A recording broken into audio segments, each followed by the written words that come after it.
প্রথম রক্তদান শিবির।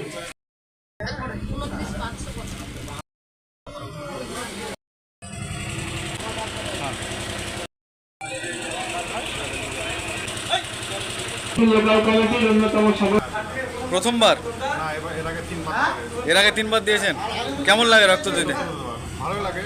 ভালো লাগে। কিসের জন্য রক্ত দিলেন?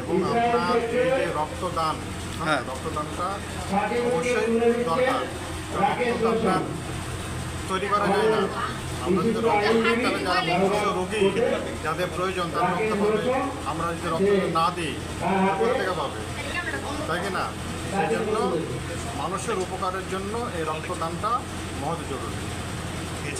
রক্তদান জীবনদান সেটা আমরা জানি, সেটা বাস্তবে করতে হবে।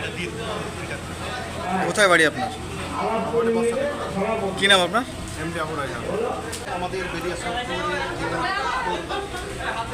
লোকাল কমিটি যে ডিওয়াইফাইয়ের যে শিবিরের যে কর্মসূচি সেটা আমরা এসেছি রক্ত দিতে।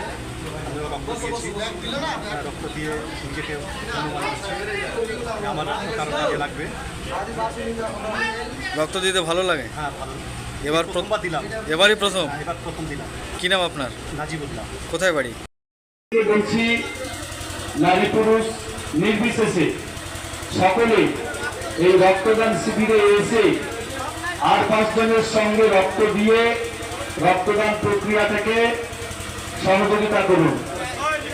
আমরা একটা সময় চিন্তা ভাবনা করতে পারতাম না যে রক্ত দেওয়া যায়। পরবর্তীতে বিজ্ঞান এইটাকে প্রমাণ করে দেখিয়েছে রক্ত দেওয়া কোনো শরীরের পক্ষে ক্ষতিকারক নয়, বরং এই রক্ত প্রদানের মধ্য দিয়ে কোষকে সতেজ করে, নতুন রক্ত কণিকা গঠন করে। স্বাভাবিকভাবে এই রক্তদান আমাদের পূর্বের তুলনায় অনেকটাই মানুষ সচেতনভাবে দিয়ে থাকে।